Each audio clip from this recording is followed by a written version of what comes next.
Hello and welcome to the 13th episode of Season 3 of Your Mom's Podcast, the only podcast that's worth walking out on a date with one of Degrassi's coolest girls. I'm Avis. I'm Caroline. And today we are discussing Degrassi Season 3, Episode 17, Don't Dream, It's Over. Roses are red. Is Terri dreaming it's over? Hard to tell what she's thinking while she's in a coma. Terri started talking to Rick again and decides to bring him along on a day trip with her friends.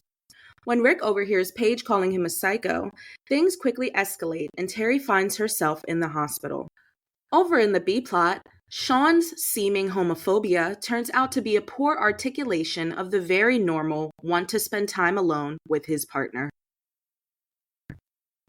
Even though that was articulated, poor emphasis on poor. I was really happy that it wasn't homophobic. It was giving homophobia with the popcorn and like the reach in and like the brush off the hand.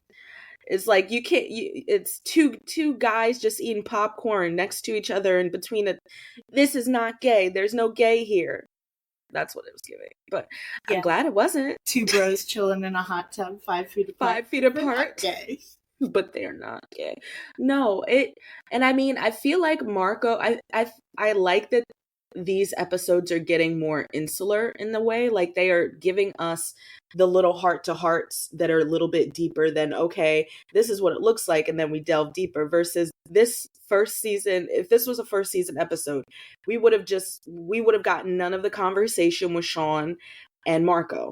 Because there wasn't that, like, there weren't layers to the friendship yet for Marco to call himself a security blanket. For Ellie to be able to say, I have never really done a real relationship before. Like, this is a plot that we're getting that is based on multiple other plot lines being set up. And I love that we couldn't have gotten this episode before. Because in a way, I do really relate to Ellie's like nervousness and saying, like, I don't really know how these things go. Like, I know what I did with Marco and that wasn't real. So what am I doing? I mean, I'm doing what feels comfortable, essentially. And that's having Marco around so that she doesn't actually have to like... I don't even do anything, yeah. Because Marco's like her soulmate, but he's just not, they're not sexually... He's just not that into you.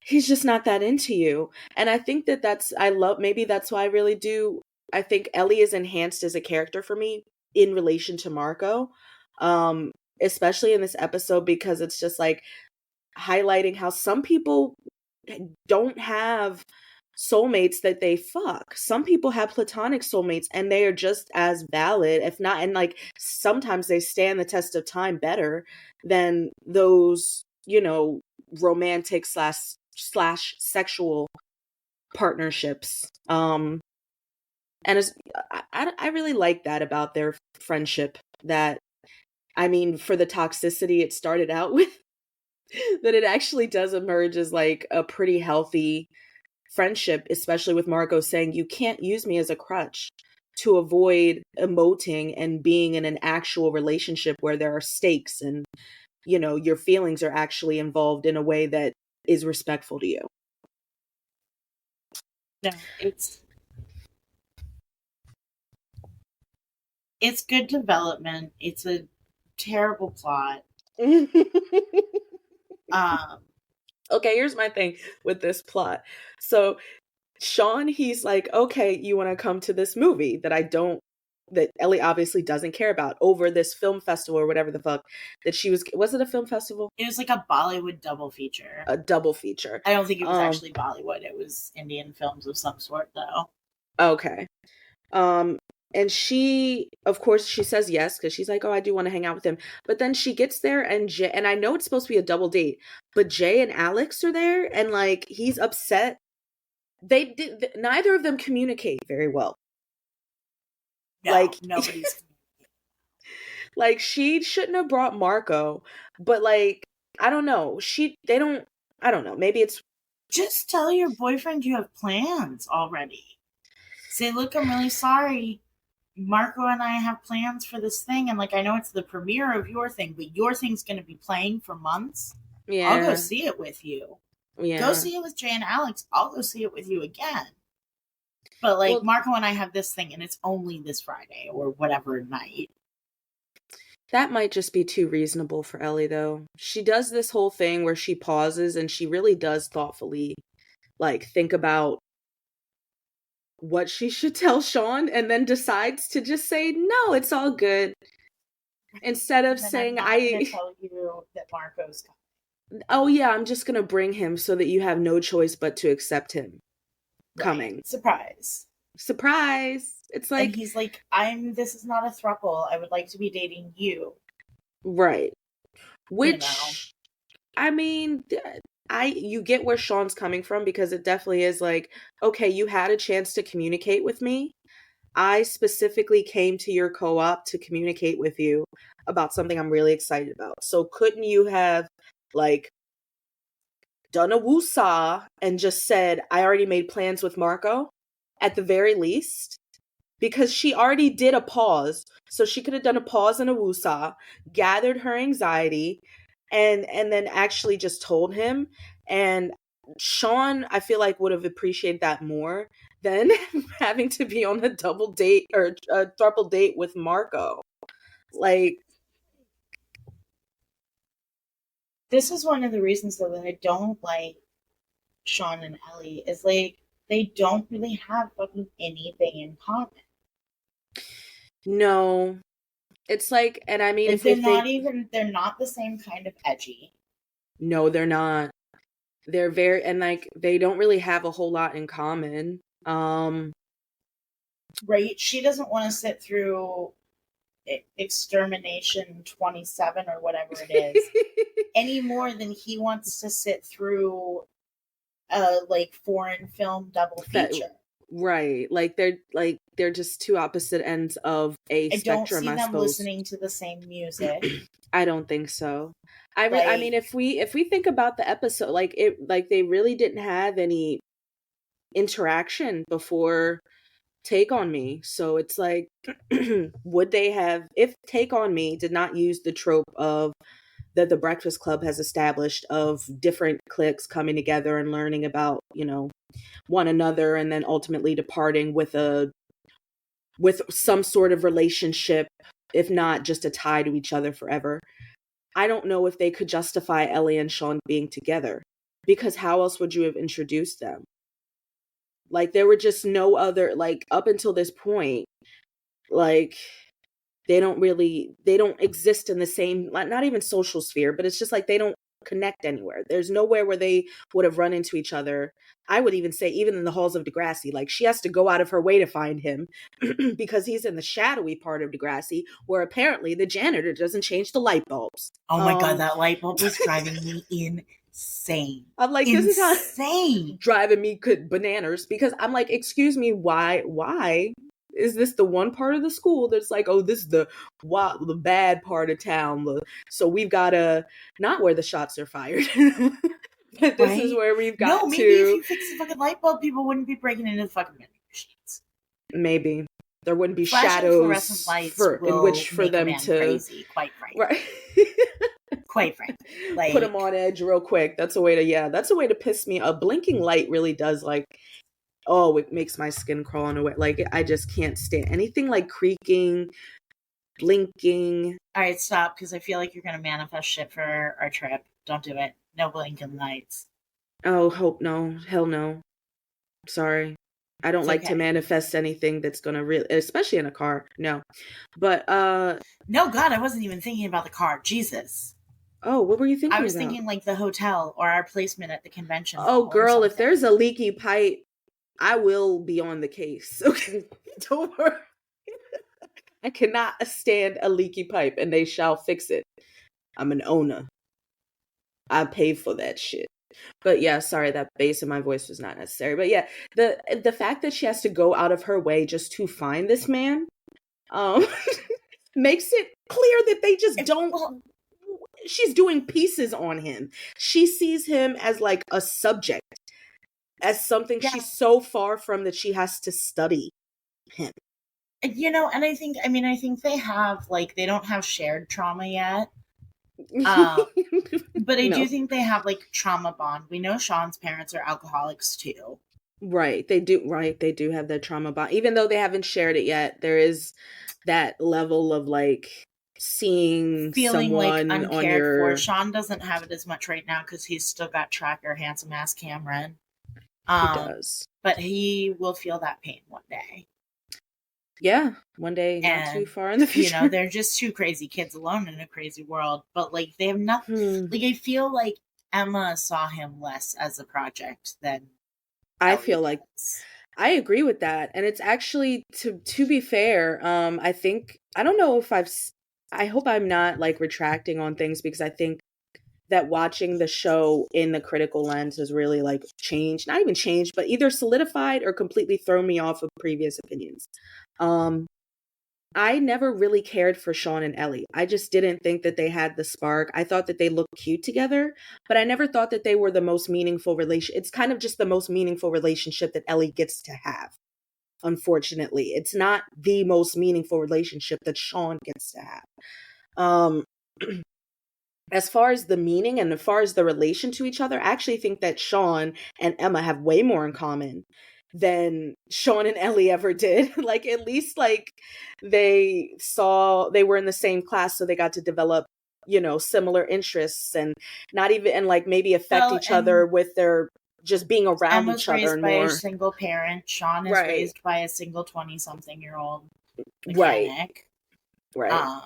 They bonded on that before Emma's family changed. And like he saw her through a lot of really hard times for her, in term, not even like devastating hard, but just hard in terms of growing up and change and dynamic shifting and stuff. And I really do think that they related a lot to each other in a non-trauma filled way that made their relationship so much lighter.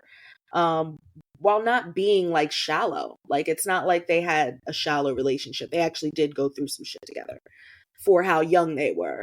And I mean, I will still say that I don't think that they should be an endgame or a ship, like a endgame couple, but I do think that they are probably the most meaningful relationship for Sean that we get to see.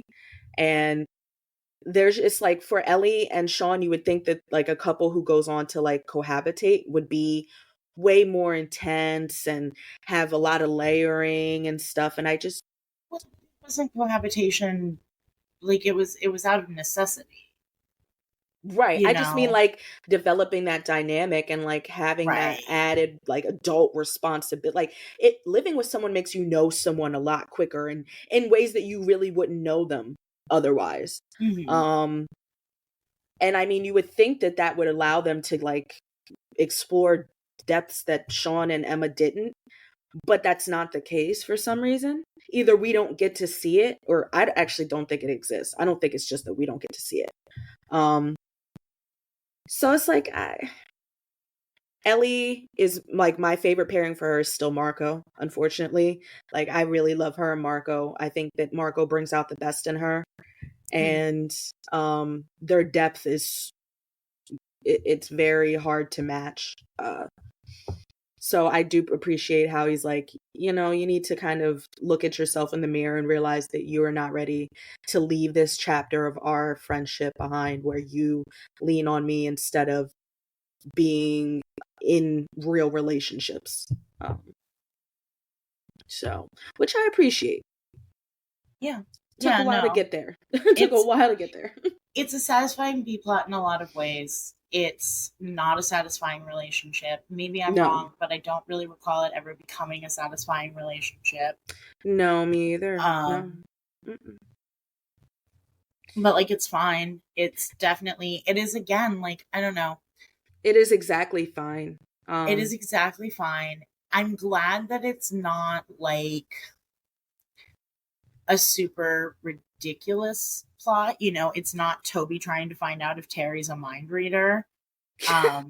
Right, it's not kooky. Because, like, I feel like it would feel, you know, like if you go back to season 2 and you go back to Shout and you look at the B plots in Shout, they're honestly annoying, and they don't, like, they're lighthearted. Like, you know, it's supposed to be kind of like a stop and catch your breath moment, whatever, as we're fucking following Paige through all this crazy shit. Yeah, but they don't feel that way, you know. They feel too silly and out of place. This B plot at least felt, you know, it's not a bunch of trauma. It's not, you know, something that's going to be triggering, but it also isn't Toby and JT can't share a locker. Fuck you. Right, like this is just insufferable and too simple. Yeah. I'm glad we're out of middle school. I think that was I'm so glad we're out of middle school too. Like, it feels like we deserve it. We've done the work. We've laid the groundwork to be able to move on to things that aren't like so campy, and like we get the more of the Degrassi camp that I think people think of when they think of the show. Coming up rapidly here with the B plots, which is what we need, versus like, a palate cleanser or whatever. Like, I would just rather have B plots that are lower stakes, but they do still advance and develop characters. That's what we got here. Even though it really was just to kind of get Ellie into an actual relationship with Sean versus pantomiming one. Like, that's important, and it's something that didn't need its own A plot. And I think that they did a good job with kind of putting that into a B plot, because if that was a whole A plot, that would have been too much. Yeah, definitely couldn't. But I do think it's fine as a B plot, and I'm sure, like, I was never a girl who related to Ellie, but I'm sure for girls who related to Ellie, who were, like, similarly, like, timid and whatever, like, it was probably a helpful episode. It's, you know. But let's move on to the A plot, because... Yeah, no, the B plot, though profound in a way, is pretty low stakes in comparison to what the fuck is going on with Miss Terri McGregor, whom I want so much more for. And unfortunately, I'm not gonna get it. We're not gonna get it.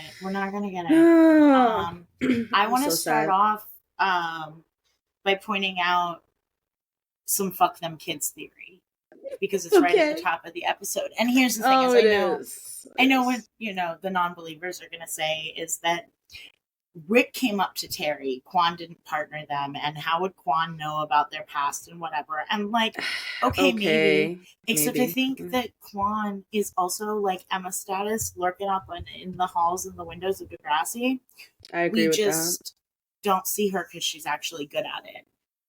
I agree with that. And so, I mean, I don't know. What do you think about them being trust fall buddies? Was that a fuck them kids moment? Well, so to me, I think so, because if you look, I don't know why this makes so much, like, sense to me as, like, someone who used to teach, but, like, they already have their natural partners. They're already standing across from someone doing a thing. Am I frozen? No. Well, I was going to say, why are we switching partners? Oh, sorry. You were so natural with that, and I'm a little bit high. I'm so sorry. Me too. The trick is to be high all the time, Avis, and then you're just normal. And then you're just normal. That's the baseline. No, I just think that I agree with that. Like, the natural partners are across. Why are we switching partners? What was the purpose of that? It's because it's drama class, and, like, it doesn't make sense to me. I get, and, like, right, like, that's why she can get away with that shit, and that's why it's a fuck them kids moment, because what are they gonna say? Has blood on her hands. Oh, I think she can be implicated, because somehow you managed to not have these people interact until now. Until Kwan's fucking drama class. Until Quan's fucking drama class. When Paige has the keys to the minivan for the weekend. It just seems like it's too perfect. Like, what intel does Quan have? Like, it says she hear Paige like yelling about it or something. Like, does she okay, like, we're all right, not becoming a full-blown tinfoil conspiracy cat. Like that meme with the guy at the whiteboard with the red marker. Like listen, just listen a second. Charlie from Always Sunny in Philadelphia. I was gonna say, so thank you for knowing where that meme comes from. Thank you. No, it's like we actually want to make that now. Like, Quan, fuck them kids, YMP. Okay, I'm not making that. I still gotta make you Lady and the Tramp and over some pizza. I meant to do that last week, but I was just so. There's a meme queue. It's a meme queue. It's fine. It's fine. No, it's fine. I really do think that there's some merit to that, because it's just, why do you, but regardless, they switch partners. Terry's just standing there. She's just standing there looking around for anybody but Rick to be her partner. Like, does anybody, I wish that he came up, I wish that he came up to her and was like, partners, and she's like, no. Does anybody else want to be my partner? Does anybody else? Like, anybody else? Miss Quan? Miss Quan, do you want to be my partner? Because I'd rather partner with Quan than you. She'll probably drop me. And I'd rather partner with her than you. I hated it. It hurt me so bad. It hurt me so bad. I will say, Spinner and Paige doing their little trust fall was real cute. It was. I actually really, Spinner and Paige like they're me together. They're growing on me too. I think having Shane say I think we were saying like, oh, we didn't really get the chemistry between Paige and Spinner, and he's like, what? They were going on for a long time. They were okay. You know what it is that it had been like when we started this journey. It had been a couple of years since I had watched Degrassi, especially from the beginning. And watching it from the beginning, like because in Eye of the Beholder. Mm-hmm. Spinner says like one word to Paige the whole episode. He's so clearly not interested in her. And then Terri gets a little drunk and says she thinks he's cute, and now he's just repulsed and up Paige's pole. He's gonna borrow Paige's notes from now on. Like, and so like I don't like how they've started, but as I'm watching them grow as a couple, really, and we'll get to it actually. I want to talk a lot about Spinner. Spinner, but to see that little moment with them was that trust fall was very cute. And then of course we've got to go back to fucking Terri, and he's just putting it on. He's laying whatever the thing he does with his personality on, and you believe him to a degree, which actually really sucks for us. It always sucks for me. It hurts so bad to watch. I kept thinking about in like way back in Is It Under Pressure when Jimmy and Sean get in the fight. I think that sounds right. Yeah. Whatever episode it is. I think it is Under Pressure. And I kept thinking about Terri being like, Sean pushed Emma and being so like horrified by it. And like it wasn't like Sean pushing Emma wasn't okay. It also wasn't like I don't think Sean is an abusive partner. No. I don't think that was a sign of that. I think that was a lot of things coming together at the worst possible time. She was intervening in an already physical altercation and was shoved in already in that frenzy. Like I don't fight. Still not like okay. That. It's still not okay, but it's a different it's an entirely different context. It's an entirely different and we said when we watched that episode, like, baby, keep that energy. Please keep that energy. Please. Right. And to see her, because she's so badass and never going to give you up. And she says, that was the last time you ever touched me. I know. And it's like my heart, I think that's why in our discussion of Never Gonna Give You Up, we're just like, this deserved a 2-parter. And I always, this episode does not come that far after Never Gonna Give You Up. I think it's like just an episode in between or whatever, maybe 2. But the thing is that plot line was still not fleshed out enough to where it should have been. To where we for the result. Better. because like relationship violence as a topic deserves better. It was right. yeah. It a nuanced topic. Like even in Degrassi Classic, the character of Kathleen, who is involved similarly in domestic violence, is not put into a coma. She is still a character to the very end of the series, and though they don't discuss the depths of what she has gone through with that guy, she is not just written out of the show. You know where the ball got dropped? You know where the ball got dropped is Paige did not say, Terri, let's go talk to Miss Sauvé. Right. You should have said, let's go talk to Miss Sauvé. Let's go talk to, yeah, because Miss Sauvé can handle fucking anything.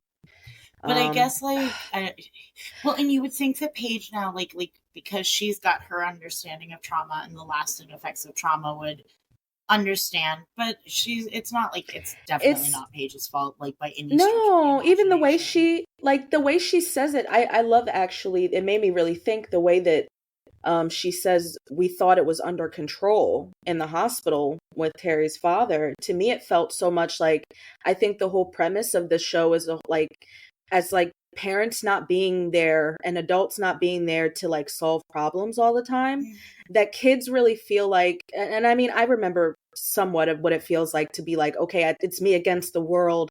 I've got no one in my corner. I've got to figure this out by myself with these two people over here that are my friends or whatever. It's like that mentality is such a teenager mentality, to think that you can handle anything and everything that life throws at you. And I think that it's so illustrated here. Like, yeah, a teenager can't be under, like, adults have a hard time controlling, and it's nearly impossible to control a situation like this in adult relationships.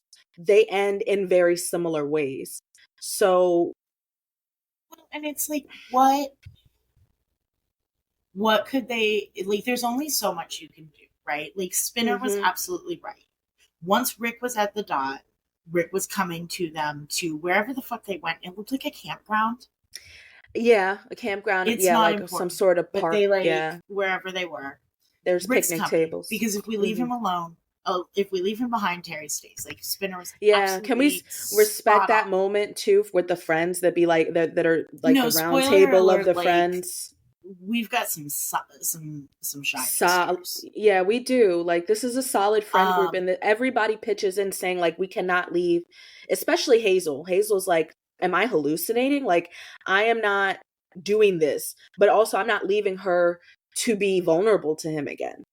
Right. Like, it's very, like, but I also get Paige and goals. Jimmy being like, no, fuck that guy's not coming with us. But I 100% get that too. It's like they're two, they make, and they both so they bring him with, and like, I don't know. Paige fucks up. It's not Paige's fault at all. But it is worth noting that, like, unfortunately, when your friend is in that kind of situation, you can't be acting the way Paige was acting. Like, no, you're going to alienate it personally the way she did. You cannot. Right. It's just going to further kind of support, and not to blame Paige, but just further support his agenda of isolating her and making her feel like these people that she considers her friends are actually out in her worst interests instead of her best. And it makes hard. it's hard. It's absolutely hard. And these are literal children. It's hard not to react the way Paige is reacting, because it's just like, it's are infuriating to see your friends in those situations. Yeah. It is infuriating. And to be powerless, and to, like, I mean, you truly are powerless, because that is not and I mean, you have recourse, but at the end of the day, you are not the person that can make the decisions needed to stay out of that situation. And I feel like in that statement, I'm not really putting the onus on anyone, like blaming, but I do think that it's a heavily, like the mental kind of load that it takes to be in that situation. I can't understand, but I do know that, like, making the decision to leave is not only dangerous, it's like potentially can backfire, and there's just other people can be impacted, and it's not something that's simple to say, okay, I left. Like, I think it's illustrated in the older series where she breaks up with him, and then he still continues to assault her even though she breaks up with him. like you think, okay, I've left this relationship, that then the violence is going to stop, and it doesn't always happen that way. And I mean, Terri and Rick weren't officially back together. They were just, hanging out. And the fact that he still felt that, like, ownership of her, it just goes to show you that it's not anything about, okay, I left the relationship or I left the situation. Like, if someone feels that way, and they have this ownership and really this abusive nature towards you, it doesn't really matter what you do. Really, like, multiple people need to be involved to intervene, and it really is not something that can even be managed with that. Like, it's super scary. Like, this shit is, like, terrifying to me, to all of the different nuances that are encompassed in domestic violence is so scary. And that scene is, like, really, really intense. I hate how cheesy that fall is, because I think it completely... I actually have a surprise shots fired to tack on, but I do want to talk about that because I tried to capture the horribleness of that stunt person. It's bad. It's so bad, and like, that scene is really, like, Ephraim Ellis does an amazing job in that scene. He does. He scares me. His acting is very, very organic. Like, it feels very real. Like that. Mm-hmm.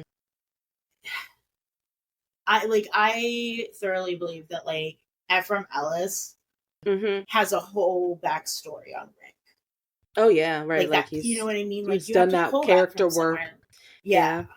And, like, especially since he is a fringe character. Like, we don't, like, he's fleshed out enough to not be a plot device, but you see 14 years of feeling belittled in that she doesn't matter. Mm-hmm. Like, I want to get him on the show so bad. That sounds like something his mom possibly said to him, or something. Like, the way that he says it is like, it's in his head.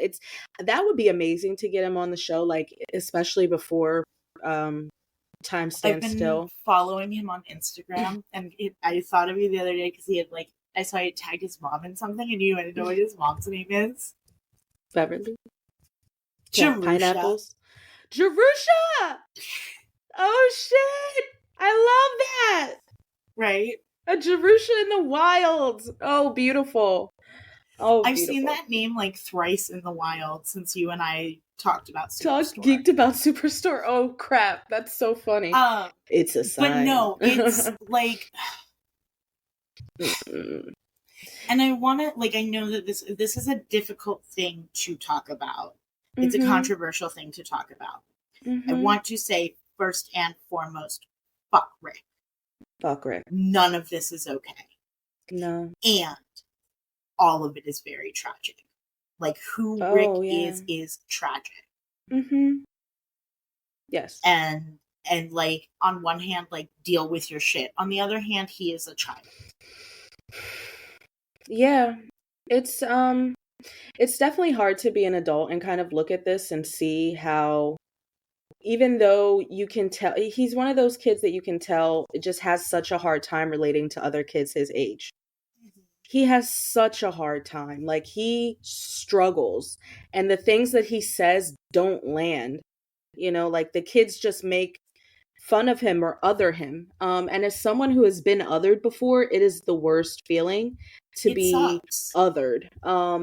And it does create a lot of resentment. It creates a lot of anger toward whomever kind of puts you in that box. But it also feels like, you're powerless to kind of escape that sort of, like, social chamber, I guess. Well, and I feel like it like, what happens in a case like with Rick is that, like, your inferiority complex begins to masquerade as a superiority complex. Oh, I meant, yes, very much. And very much so. And that's where it gets, like, and so, yeah, like, I feel for Rick. I don't, like, I'm not going to sit here and be like, oh, poor Rick. But I am going to sit here and be like, I wish things could have been different. I very much wish things could have been different. Like, you can tell the enthusiasm he has with talking about anything he's interested in with Terri, to the point where, like, he cuts her off or lets her speak and, like, get out the last syllable and then jumps into, because he doesn't get to talk to people. You can tell that he does not get to talk to people about the things that he enjoys. And that's really sad. Like, he probably has in-depth conversations with his mom when his mom is around. But, like, that's your mom. We all love our mom. Well, we all have a mom. A lot of us love them. A lot of us love them. And I think it's a valuable relationship to have. Like, we see how fiercely his mother goes out, you know, to protect him, even physically, like shielding him from another child. She puts claws on Spinner. Like, she does not use force. No, but she's like, get off of him. Sorry, guys. I just hear that, like, not to. I don't know if that's the actress's real accent. I'm just saying, like, iconic. Like, but no, and it's tragic, and it's tragic for Terri. It's tragic for what's to come, and it's tragic for Rick. It is. I am sad that Rick's life was whatever it was that led to this. Mm-hmm. We will get, even, like, I mean, I will argue, because this is an argument for time standstill, but it really could have been different for him. And we see that. And that is what makes things so much more devastating, to know exactly what happens and see kind of the point of no return, in a sense. To know, okay, this is the time where there was no turning back, where it was already kind of written on in the stars, on the wall, whatever you want to say. And that's really, like, gives me shivers, because this is literally a teen drama. But to know what fucking happens, and to have that knowledge of, like, okay, there's no more contributing events, really. This is kind of like putting those wheels in motion, and it's just going to keep rolling down the hill. And it's really, like, not brought Rick back to Degrassi. Okay, I mean, that's the last thing. People could have said that's a bad idea. Well, that's number of people. We just know that that's not going to happen.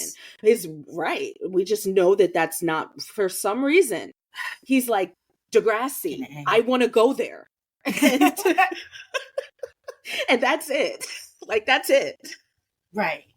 Which I have zero. If I was fucking his, if I was fucking his mom, if I was fucking his mom, I would tell her, don't let that boy go back to that school. No, like, pillow talk. Like, hey, let me talk to you, young lady. I know you walk the boards at Stratford. However, keep that boy away from the damn community school to send him somewhere else. So far ahead of ourselves. Like, this shit. But no, we're gonna have a lot to say when time stands still. Time stands still is gonna be standing still, so we can take all the time we need. I'm so excited for that episode, though. It's gonna be a really great episode. We've got something really cool planned. Yes, y'all don't I'm excited. Know. Get saddle up. But fuck it, I just really think it's okay. Paige does tell Terri to go after him after they had that spat, but Paige couldn't have known.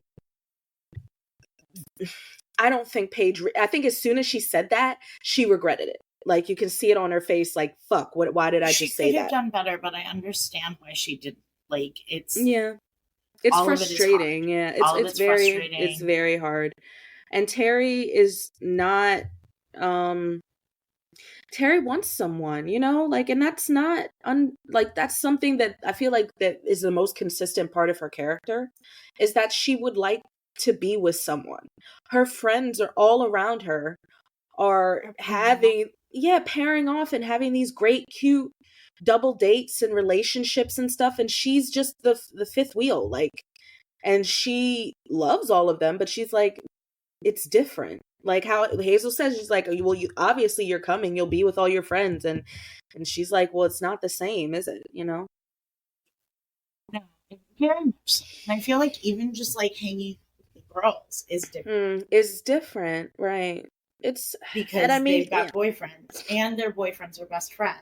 And their boyfriends are best friends for now, right? So they're just, that whole dynamic, it just strengthens their friendship and kind of others Terri in a way. Yeah. Like, and I mean, to a degree, I feel like Terry's always kind of been the other in that friend group. The hierarchy fluctuates in my opinion, but it typically that like Terri for some reason just doesn't go above Hazel in the social. She just doesn't go above Hazel in the social hierarchy.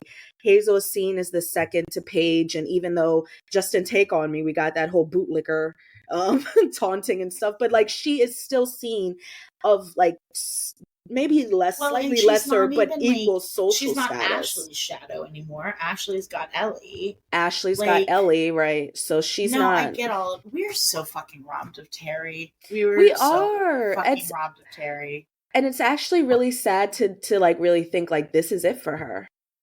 Yeah. Like we don't even like we get mentions of her. We get fucking Ashley her going in in I Want Candy, but I think she might even be conscious. But I know I think they, oh wait, do they bandage. talk? Oh wait, maybe they talk for like a second, but then we don't. Ashley and her talk.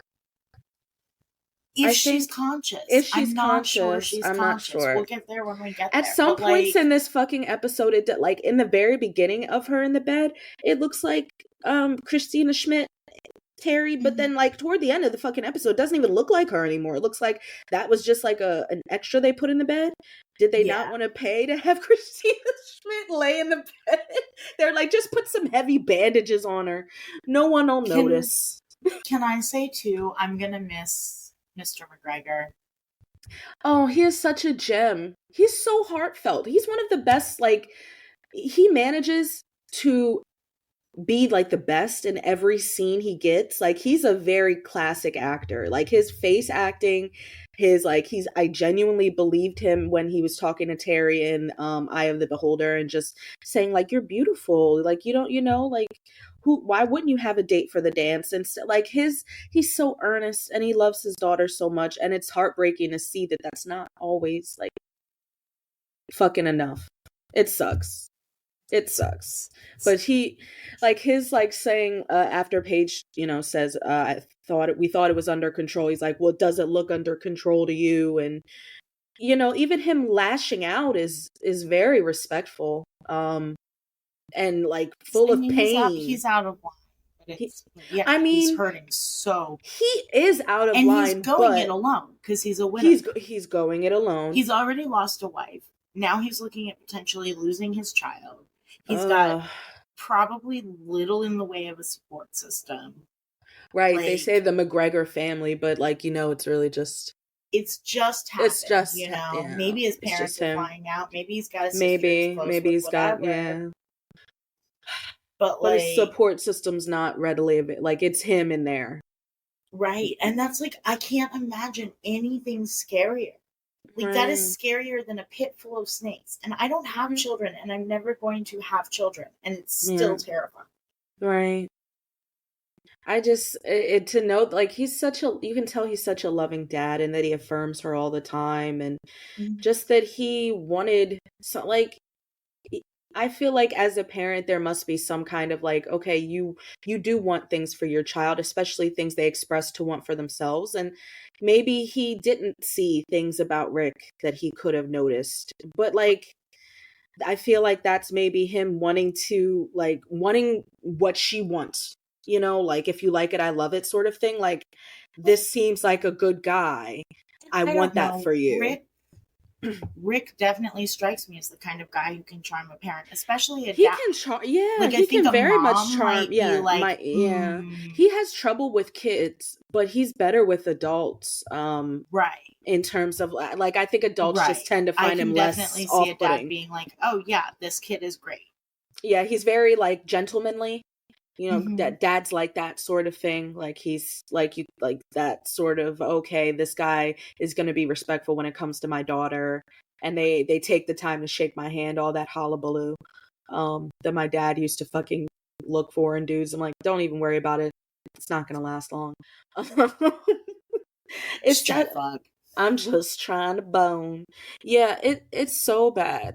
I feel for Mr. McGregor, and we're robbed of both of these characters because the little bit that we get of them is so much, and you're like, what could you have been like? What fleshing out if you had been allowed to be a Well- character, like maybe how we get Marco's parents later in the series, like if you had been allowed to stick around, we would have gotten more from you. Like, I mean, I take solace in knowing, like, we know that Terri doesn't die. spoiler alert, yeah, of a 20-year-old series, y'all. If y'all didn't know, Terri don't die. We just don't get no more of her. They, you know, move on away from Degrassi, and They do a LD on her. probably she's gonna, like, she goes and lives an awesome life and becomes a model. And Jeff is great. He's her biggest fan. Or Jeff's not his name. That's Toby's dad.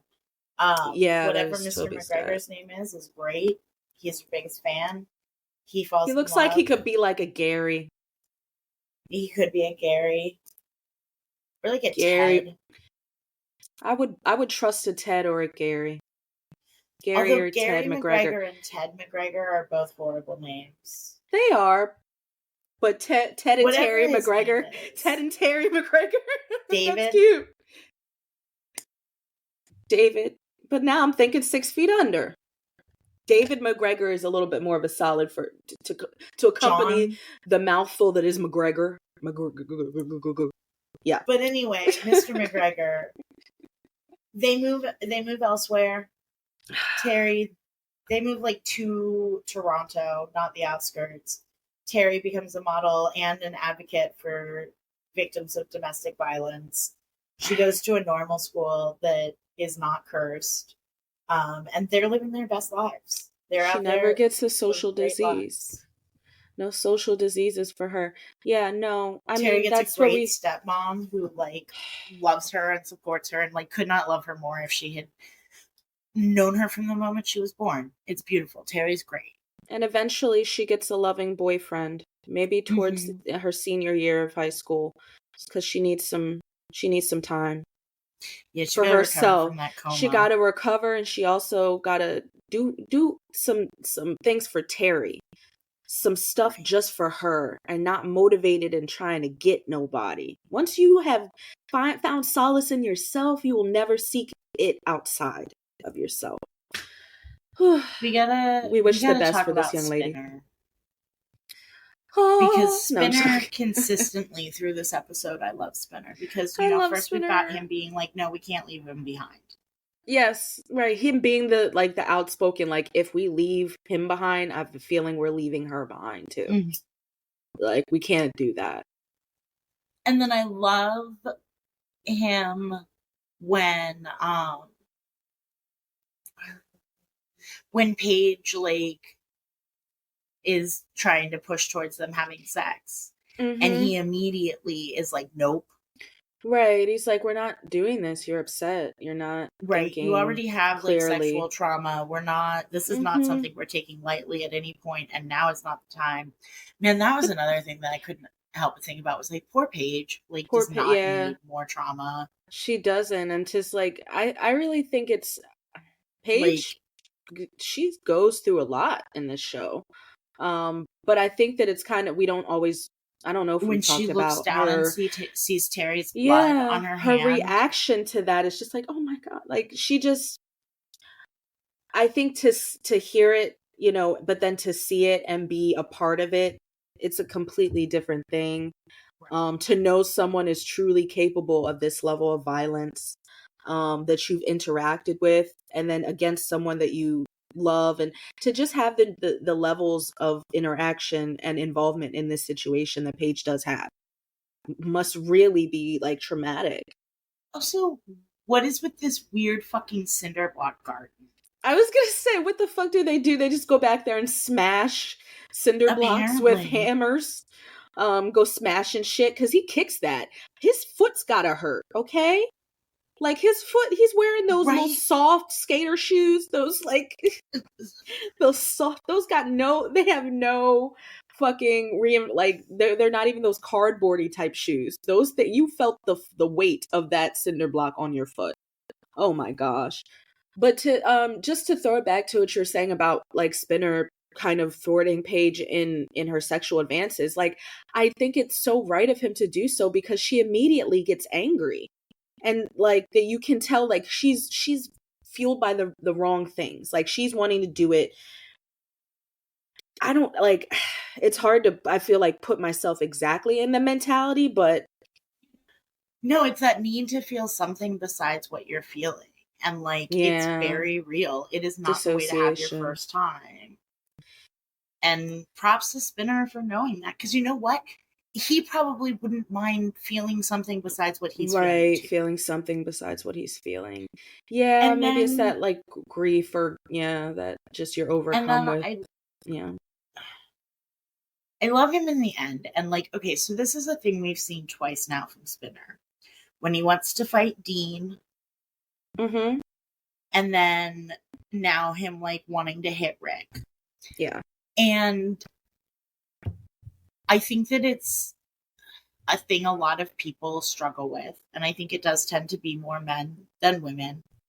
Of like, and I think it's largely because you're not really allowed to feel feelings besides happy and angry, Mm-hmm. but like that when they hear about somebody being sexually assaulted or physically abused, Mm-hmm. their reaction is violence. Yeah. And while it's an understandable reaction, it is a purely self-serving reaction. Right. It doesn't undo what's been done. It makes the perpetrator into a victim. Yes, it does. It doesn't do anything but make you feel better. And there's a good chance it won't even actually do that. Right. Yeah, the way that Go ahead. the way that Rick like whimpers and is just like Spinner stop. Like he genuinely sounds terrified. And I think that that's we're just supposed to be reminded that like Rick has been bullied. Um Rick has been bullied like incessantly. Um and it's not even like I believe we are told that, but we're also shown that in multiple instances. Being that person that people are looking out for to shit on every day is exhausting. Uh you just want to ask, why me? Why are you fucking with me? Like there's, it definitely feels so isolating, and you can tell that he has been defenseless so many times. In crucial points of his life, especially as a younger kid, you can tell that. He just wears it on his sleeve. Um and I mean Ephraim does a really good job at showing us that skittishness at someone who has been hit before, who has been tormented before, physically intimidated before, by people like Spinner and Jimmy. Um, and it really does like it.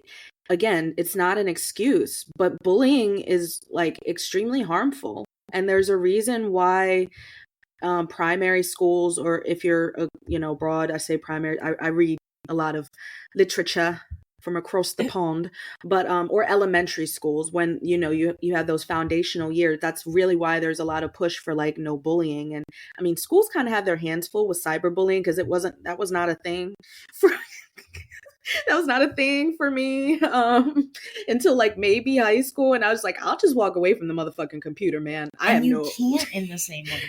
And you can't, like, it's Because everywhere. the computer was a thing that you walked away from, not a thing that you walked around with in your fucking pocket.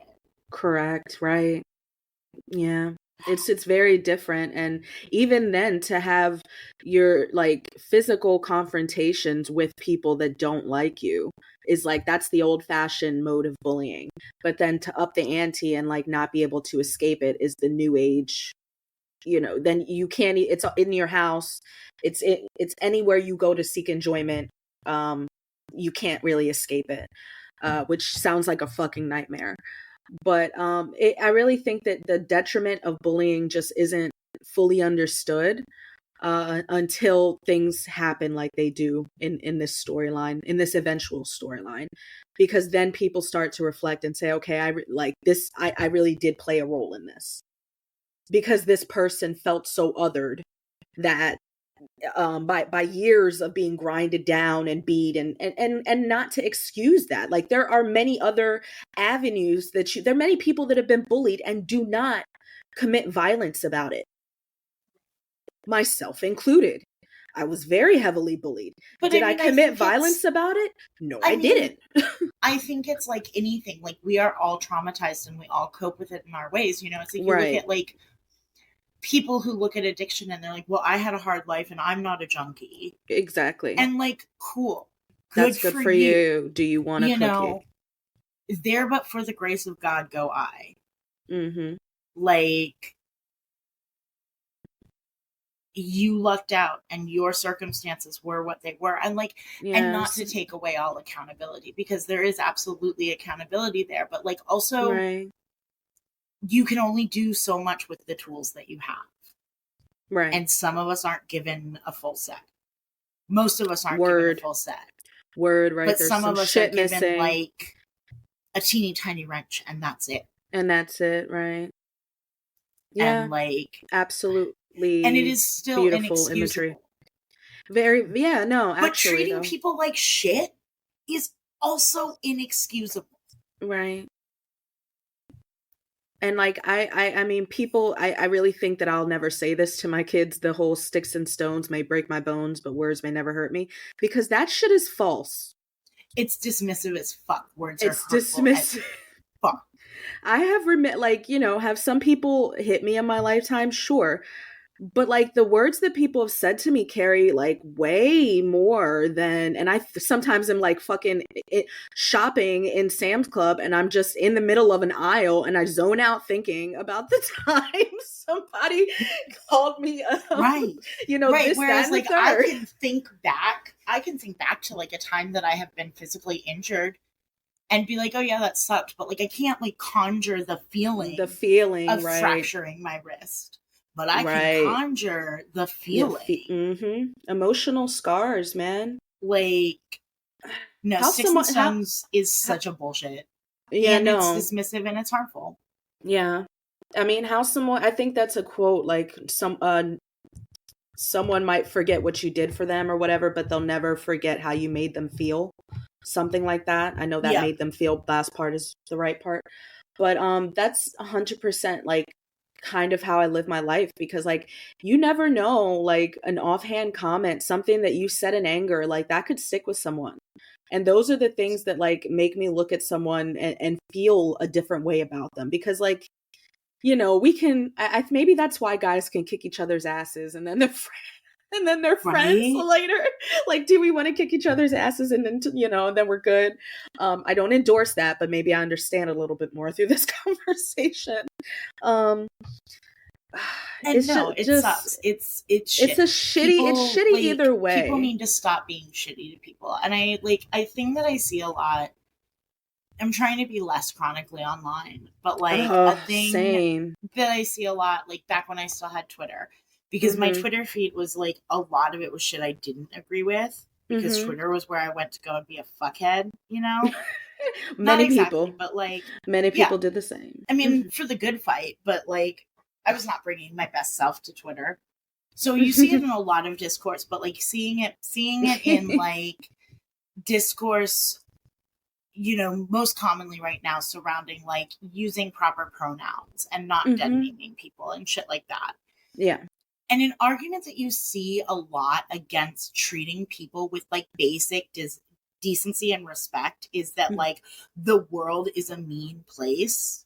Okay. Yeah. And like, fair. Okay. It is, but yeah. And there is a degree to which like, we can't change the greater systems in place, but we can treat each other better. And if we treat each other better, like there's still going to be a lot of fuckery in the world, but a lot of it gets better really fucking fast. Really fucking fast. No, actually though, it definitely costs nothing to treat your fellow human with respect, like, especially if there's something that doesn't, who's it hurting by honoring someone's request? Right. Nothing. You're doing harm, if you decide to do whatever the fuck you want anyway, which I don't know. I feel like people are menaces.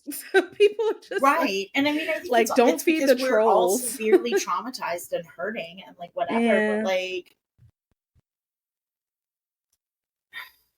to me it's so difficult I think people have a hard time with like rapidly shifting political correctness, at least that's what we called it in the aughts, as being PC.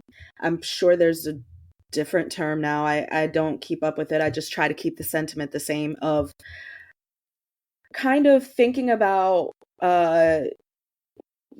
recent changes to things that I maybe did before.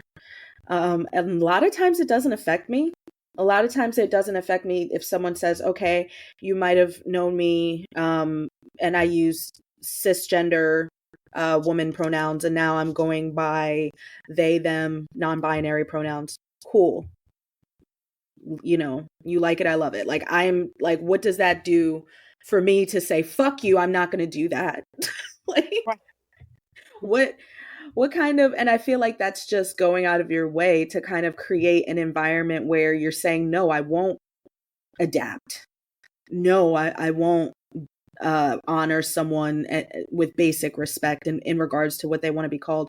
Like, we do the same for, like, when someone says they want a nickname or they have a preferred name. Like, it's the same kind of concept. Carly for almost a decade.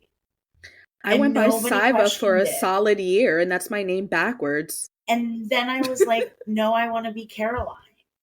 Right. And no like a few people call me Carly, but any of them at any point, if I was like, please don't call me that anymore, they might slip up time and again, but they're gonna call me Caroline. Like, yeah. I mean, I've definitely had several friends since high school, switch their pronouns or adopt different names, and I can count on maybe one hand the times that I've actually like slipped up talking to them.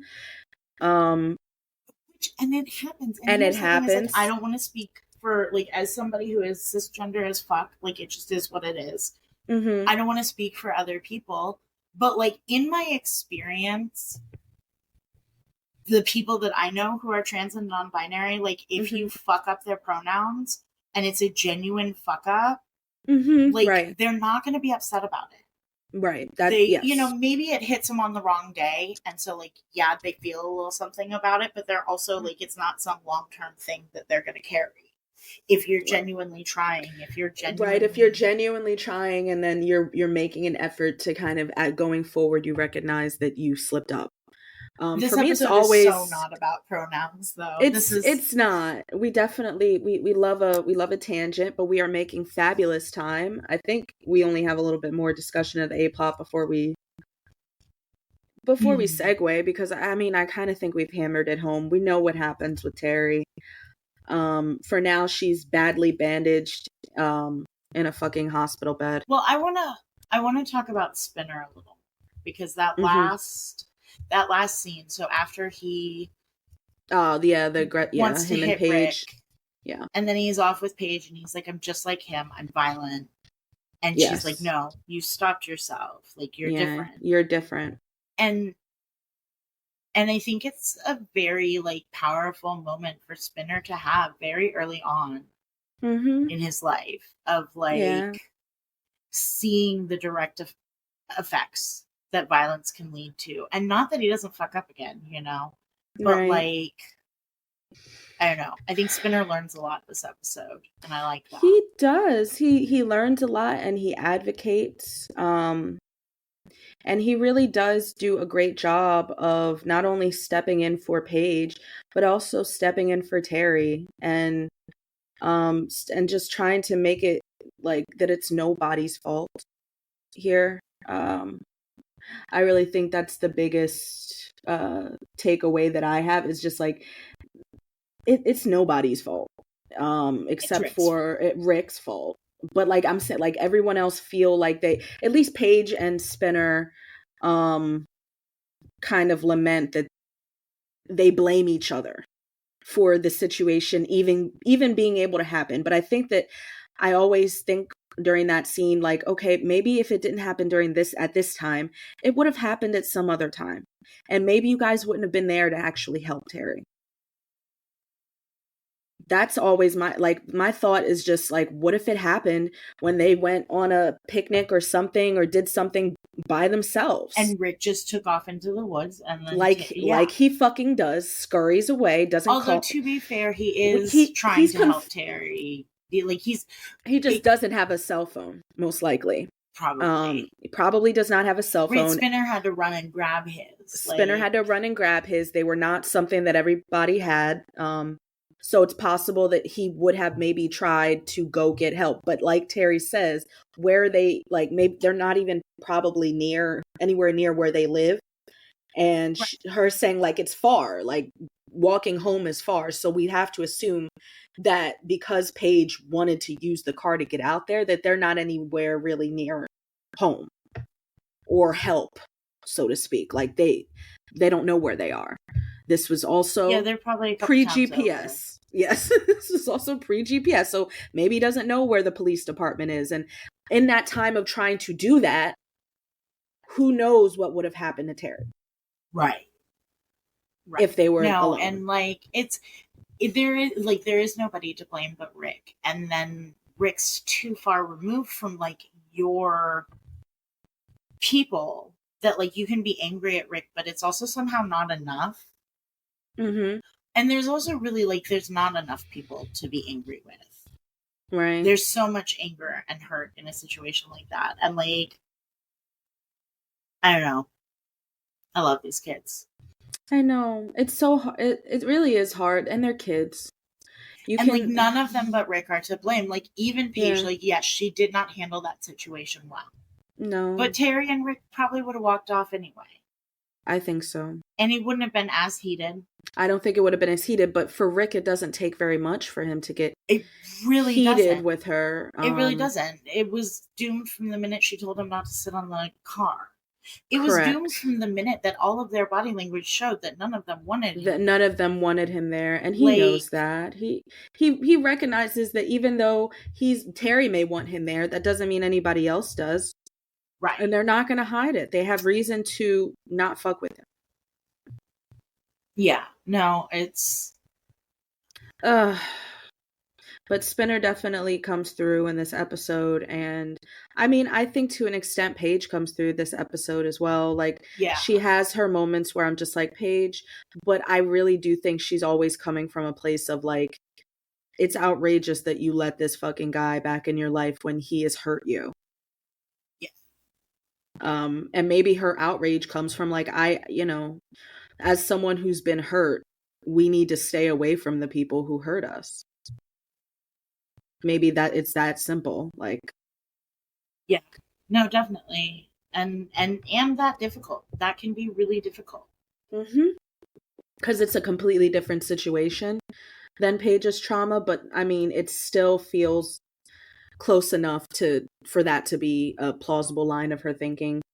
Well, right, and I'm sure that I'm sure it's confusing for her because she would never hang out with Dean.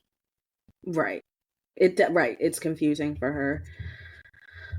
And she's just doing the best she can, right? And she loves Terri, and she does, right? I don't know. The way she says "Oh, Terri," she's so good. She's so good. The devastation that they both, that Spinner and Paige both have through this episode is so good. In the way that you really you feel how devastated they are. They really are two of my favorite characters, and I feel like with Spinner in particular, like I don't like a lot of what he does. Right. I think he does some really shitty things. Yes. And is just kind of a shithead a lot of the time. But I also feel like he's one of those, he comes through when it matters. Same Very with Paige, so. The way Paige is there for Ellie with the cutting, the way she's there for Manny with the pregnancy. Like, I was thinking about it, like, Paige is a better friend to her enemies and acquaintances than she is to her friends. No fair, though. I mean, and granted, we don't see her friends go through a lot of the same trauma that we're seeing, like, Manny and Ellie go through. But, like, I don't know. I had forgotten just how much I love Paige in Whisper to a Scream. Mm-hmm. Similar voice, like, oh, Ellie, like, just it's okay. My image of her running her fingers like up. She's got to be so Ellie's freaked arm. out too. So freaked out. And that's why, and that's kind of what, are you freaked out by me? Like, I'm used to people being freaked out by me, but it's like, even though Paige is probably freaked out by her, she handles her so delicately and does not repel her, despite maybe feeling like, okay, I want to walk away. This is uncomfortable. Her face flashes freaked out for a second. And then she's like, yeah, no, I love Paige. I love Paige's growth. I love Spinner's growth. Spinner does make me mad a lot of the time, though. He's an idiot. First of all, that man has so many instances of me being like, okay, Spinner, you've hit your quota this episode. Right? Sit down. But this is one of the episodes where I'm like, he spinners in such a way that is like needed. His energy is so needed in this episode. And I mean, I think maybe that's what makes his character. And he also just goes through so fucking much as a character. He's there the whole fucking time, basically. If you don't walk away liking something about Spinner, then you're broken, because they literally throw everything at Spinner in the course of his Degrassi time. But no, he's very good in this episode, and oh gosh, just such a devastating episode. We don't get to see Jimmy and Hazel's reactions, but the friend group is pretty solid here. I think they kind of put Hazel in the back during that whole confrontation scene. They kind of stuck her in the back with the extras. Hazel, though, I love when they pan to like Spinner before Spinner and Paige go out to look for Terri. Mm-hmm. And Hazel's in this group of people, and she's like, I don't know what they're talking about, but she's just she's like, that movie was even stupider, and I just they're all it's a very cute Hazel moment. Yes, right. She's like the center of attention, and there's like so many dudes in that circle too. She must have been very happy because Hazel loves to flirt, even though she's in a relationship. Nah, Jimmy's right there. They're good. No, I'm joking. Kind of. Do you want to move into segments? Yes, because I love this fucking song so much that this episode is named after. And I did not even need to listen to it because it's like my karaoke jam. I didn't either, but I listened to the Ariana Grande Miley Cyrus version because it's my favorite one. Because it's a great version. Although the one that I know best is, of course, the Sixpence None the Richer version. But that's not the original. No, Crowded House is the original. That's the one I know very to like the back of my hand. Don't ask me because I believe they're like Australian. I think they are Australian, or is that Aha? That might be Aha. I think that's Aha. That's probably Aha. I just found there's a TikTok of a different performance of Ariana and Miley singing that, so we're gonna watch that later. Oh my gosh, their voices sound so great on that song. Good. I need to listen to the Sixpence None the Richer Don't Dream Now It's Over. I don't think I've listened to that in it's a good one. Quite a long time. It's a beautiful song. I think no matter how as long as you have a similar sort of voice like range, I think all of the instances I've heard of that song are really good. I feel like people don't fuck with that song because it's such a good song. However, though the lyrics have some relevance here, we just know it's for the Don't Dream It's Over. Which for me, like, the title's always been so strong of just being like, okay, the realities of the world are rapidly approaching and you cannot do anything to escape them. Maybe that's a little doomsday, but that's kind of how the song is. That's kind of what the song is saying. Yeah. It's essentially like, I've tried everything. I've done everything. There's just a bunch of shit in the paper. But you turn right over to the TV page. Right. It's like, oh, you're completely oblivious, though the world is burnt. It's like that meme that, like, this is fine, the dog at the table.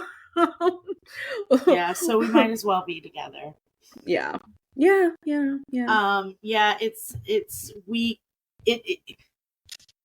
It's maybe more thematically relevant than, like, a couple of the other songs recently, but not by much. but not by that much. No. Like, I mean, who is the singer? I mean, I assume that's Rick, right? Yes, the singer would be Rick. Because I think, you know, he needs to serenade her. Yeah. When the world comes in, they come to build a wall between us. You know they won't win. All right, yeah. Rick's It's like, a solid fuck choice. these haters. It's you and me. Us against the world. Us against the world. They could have dropped O3 Bonnie and Clyde on here. It's not an 80s song. It's literally titled O3 Bonnie and Clyde, but I think it works. But no. Yeah, I think it. This is such a good song. It's gonna make me have a cover of "Don't Dream It's Over" day. But all right, so from there, is it time to go to the next corner? To lay fashion corner? Lay fashion corner. Lay fashion. Yeah. Let's mosey. So there was so many Ellie outfits in this episode. Like so many.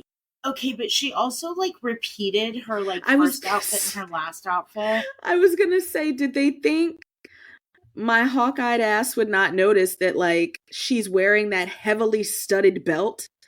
It's the exact same top. It's the exact same skirt. Yeah, that's what I'm saying. Like, two, like that webbing and the spiky necklace and it's like a turtleneck. Yeah, she definitely. And does Marco repeat his outfit too? I mean, maybe. And wait, I think she borrows fucking Ashley's shirt, that army fatigue shirt. I feel like she borrows it at some point in the episode. Wait. I think she's wearing a different army fatigue shirt. Why didn't they coordinate? Like, that was a miss for the movie too, where she's got like a red top it's like a red graphic tee with a black tube top over it. Yes, she was. And a trench coat. Mm-hmm. She's like, I am the moment. It's like that corset-y type black overlay, so you can see the top and the bottom of her red shirt. Got a bunch of like chains and spikes and that coat is very oversized with a braid up the back. Yeah, she's rocking this. She did that twisty whatever, that braid thing and she's like, I'm wearing this all week. I don't give a fuck. I love Paige when they're at the cinderblock gardens. I actually sorry, I have a few more fashions in that scene. Okay. Sorry.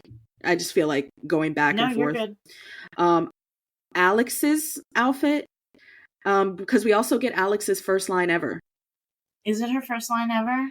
Yeah, because I think she's just sat in the back and popped gum. To be honest. No, it's not. No, because she says about Emma, she's like, she really is flat as a board, huh? Oh, that was her first one. She really is flat as a board. Okay, so this is her second line. She's got I think that they're supposed to be clunky, high-heeled, mid calf boots, but I mean, I kind of dig them. They look like Bratz boots to me.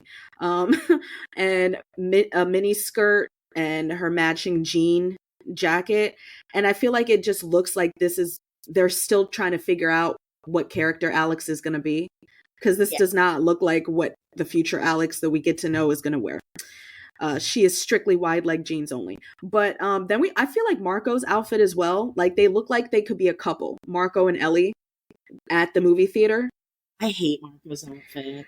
I mean, to be fair, I think that they both have the same energy. Like, we look a mess, and we threw this, like, we've got too many layers. Too many layers, and I'm going to make sure you see every one of them. You've got to see every one of them. They're messily, like, I've got a bomber jacket. I've got a collared shirt, starched collars. T-shirt. White t-shirt under it, or maybe that's my puka shell necklace. I don't know. I think that might be the sleeves coming out of the bottom. Yes, the very tight jeans, and then of course he's got that. It looks like a corduroy, page boy cap like, or I hate newsboy it. cap. I hate it, It's so Marco. they're like very different brands of cringe, but they are also like cringing me out on the same level. Right. But yeah, cinder blocks. Um, at the Cinderblock Gardens, Paige is wearing this very cute, like, she's got cuffed jeans, and she's wearing like a long, like, thigh length sweater, Yes. Yeah. that's like greens and dark yellows and blues, and it's Yeah, very it's cute on cute. her. She's And I got the like, glasses, the headband, the whole she's got the episode. glasses. And I love Spinner's fucking Andre the Giant shirt. I've loved it before, but I love it this time too. Noted. I don't know why I have so many fucking screenshots of his brown hoodie. But I really like Hazel's jacket. You know, I love a jacket moment. Because in the front it's like it's got that like varsity sort of detail on the bottom of the jacket and the cuffs, and it's like a tan or like a gray, and then she turns around and boom, it's a jean jacket. And I love it so much. Love a jacket. So I love a jacket. I wish that I knew how to like cross stitch, because I'd get a jacket and I'd cross stitch like our pasta selves on it for you. But I don't know how to do that, and I'm not learning for you. And you're not learning. You're like, I'm not doing that.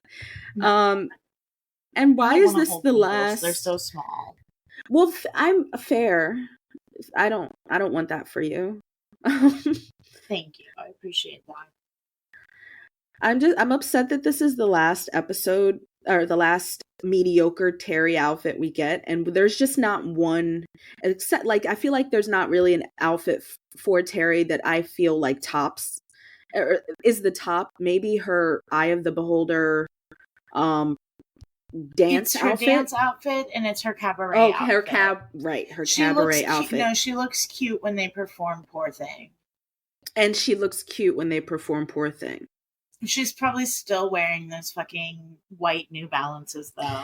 They don't want to, and they, first of all, the disrespect at having her legs so high up in the air, and you just need to emphasize that you guys have not given this lady new shoes since the first season. Gosh, you suck, Degrassi wardrobe department, specifically when Terri is concerned. It's so painful. I feel so bad for her. And especially when they give when they give fucking Ashley the shit, like Ashley's kind of serving in this episode, like during the scene in the computer lab, in the MI lab. They don't call it a computer lab. She's wearing like this, it looks like, you know how you used to cut up shirts. It looks like this could have been a shirt that she modified. The sleeves are obviously something she could have done, cut up the side. And the neckline is a very heavy V, and it looks like it could have been like two maybe band tees sewn together or something like that. And she's got the bodice of it is blue and the sleeves are red, and it's a really cute outfit for her. Like, it's really, really cute. I mean, the rest of it is pretty underwhelming, but I mean, it's just jeans and some chucks. But I'd like when they have these resources to give Ashley these kind of outfits, and then they have fucking Terri looking like Freddy Krueger with her dad's fucking Fakasha Reeboks. I'm so upset. Like, I'm so mad. Justice for Terri on so many fucking fronts. But in this corner, like, the fashion corner is gonna miss you, Terri, because we love you. But I will not miss talking about the fucking shoes they put on your feet. And so once more, we ask, what are those? What are those? It will not be the final time. But yeah. No, it will be. Well, for those. Well, right, we don't get the boot. Well, I will never see her cowboy boots again, Liberty's cowboy boots. That's fine. That's fine. Her cape, I'm fine with that. Yeah, they just... Okay, and I have Paige's ending outfit. Not ending outfit, the first time they go to the hospital. her layered moment with the brown cami, looks like a lace cami underneath, and a white shirt with that little tie string in the front, and a belt that is just for the fashion. It's not functional. We did hip belts. We just put them on there, and some khakis. It's a cute outfit for her. I really did not realize she was holding a bag until she walks away quickly down the hallway.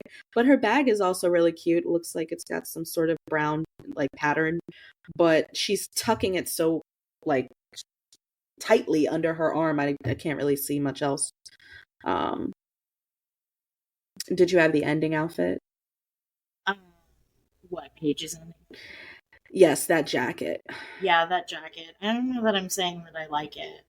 I don't know that I'm saying that I like it. I'm more here for the... It definitely harkens, a time. I was going to say a time. It doesn't help that the screenshot that I have of her in it is really bad. It's as she's running to Spinner. One that was better than mine. It's a meme. Mine is so... just the effort.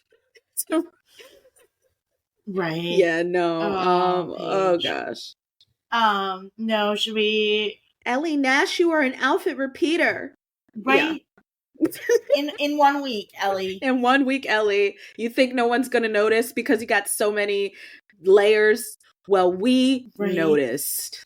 Maybe she's like a cartoon character where she's only got, she's got 3 or 4 outfits, but she opens her closet and it's Doug, except it's 6 of each outfit. I would buy that. What will I wear today? I would buy which that. seems a good transition into the shots fired. Shots fired.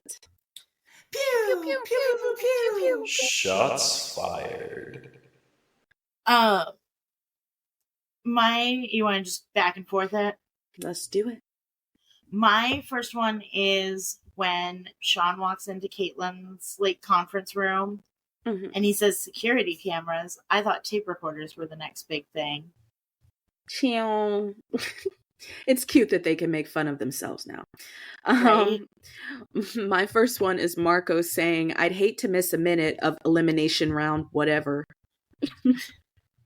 Mine is Marco saying, "Hello, Jay," and Jay saying, yeah. Interactions I didn't know I needed. Right. My second one is Paige saying, "Ill spin, you're turning my stomach. Could you please eat like a person?" My next one is, Rick, I'd rather you not dent my parents' van with your butt. So this is Rick after he pops out from the side of that van. I don't think we talked about it, but gosh, that was the way he slides out from out behind that van is creepy. And he says, he's one something or other. You have no right to tell Terri who to hang out with. Right, who dictates who Terri hangs out with. And 2, you're a vicious backstabber. And I more included the 2, you're a vicious backstabber, because she's not backstabbing you, dude. You're not friends. You've never been friends. You can't, right? You can't backstab someone you're not friends with. She's been very upfront about how she feels about you. She don't like you, Rick. I think you know what my last one is, and it transitions from your last one. So if you want to just hit with the rest of what you've got. Yes. So I have Paige in the back and forth with Rick. She caps it off saying, "I'd rather be that than a psycho."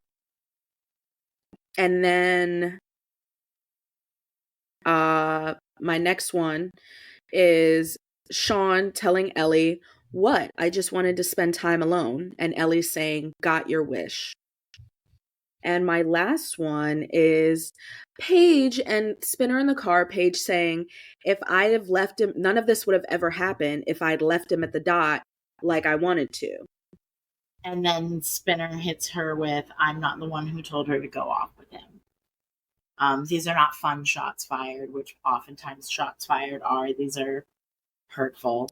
These are but hurtful. They are shots, and we felt they needed to be counted. They did. They did. Let's get our super bummers out of the way first. I mean, I think it's pretty clear. Rick. Obviously, yeah, it's Rick. Also Ellie and Sean. Yeah, I mean, Ellie and Sean both kind of sucked. And I mean, I'm glad that Ellie kind of brought that up in her.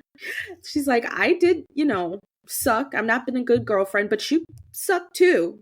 Which point received. Yeah. They both suck. But I'd take either of them over Rick any day of the week. Oh, yeah. Shining Stars is a little harder, We've got, not harder. We have a lot. I think, obviously, Spinner and Paige. Yeah. I think supporting Shining Stars are Hazel and Jimmy because they do have lines which support them, the overall wanting to keep Terri safe. And by and large, all four of these kids are like dealing with this situation very well as it's unfolding. Right.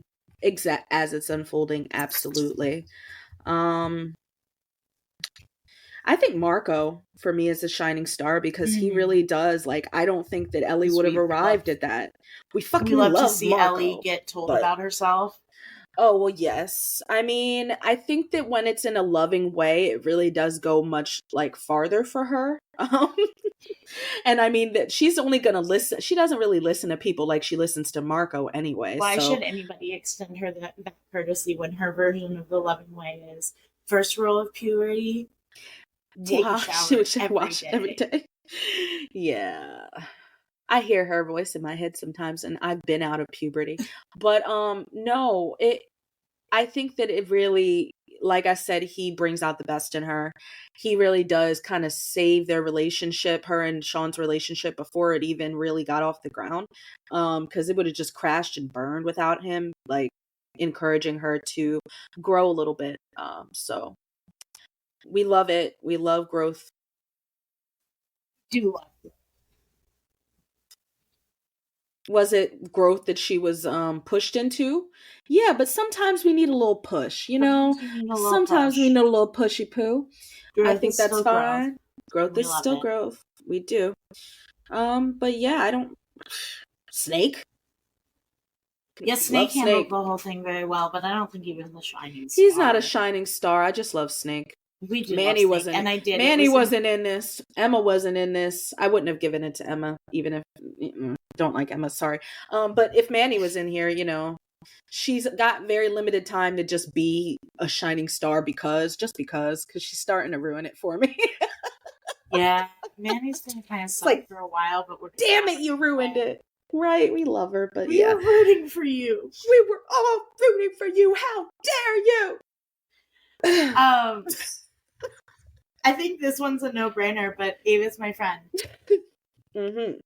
Does it go there? Does it go there? Well, indeed it does. Yes, I mean, my friend, it just does. A little domestic violence, a sprinkle. Coma. Just a little sprinkle. Yeah, I mean, these are obviously go there issues. So even though they were hand-fisted in about 23 minutes. That leg flop happens at 11 minutes. And it's not even a flop. It's so rigid. It's just whoop, whoop. The stunt woman did that. Was that one take? I don't know. They did Terri so dirty. We're going to have a retrospective. Terri so dirty. Yes, we have so much more to say about Terri, obviously. And, I mean, we've got a couple more episodes before she's just, a figment of their imagination and they don't talk about her anymore. Right. So the retrospective is going to be timely. I think we've got a handful of episodes, honestly. Past I Want Candy, I think she's persona non grata. So yeah. Yeah, no, it goes there. Definitely goes there. Yes, indeed. Thanks for listening to Your Mom's Podcast. Next week we'll be joined again by Chris Ruiz of the Sunday Fire to discuss the Battle of the Bands in Rock and Roll High School. This episode of Your Mom's Podcast is brought to you in part by Elimination Round 3, The Dot, and support from listeners like you. If you'd like to further support our show, you can find us on TikTok and Facebook as Your Mom's Podcast. We also have a Facebook group of the same name. And you can find us on Instagram at YMPadcast. Your Mom's Podcast is available on Spotify, Apple Podcasts, YouTube, or wherever you get your podcasts. Subscriptions and reviews are another great free way to support us. However, if you're interested in supporting us in not free ways, we have a lot of great bonus content on our Patreon, and some great merch at our shop, which can be found at your-moms-podcast-shop.fourthwall.com. And remember, that's Padcast. Pahdcast. Thank you. And now we would like to take a moment to thank our Patreon subscribers. Octavia Faith, June Bard, Margot Mancini, and a special thanks to our Titty Snake producer, Alyka Fenderson. Thanks, guys. Thank you. Ew, I hate how I said thank you. Thank you.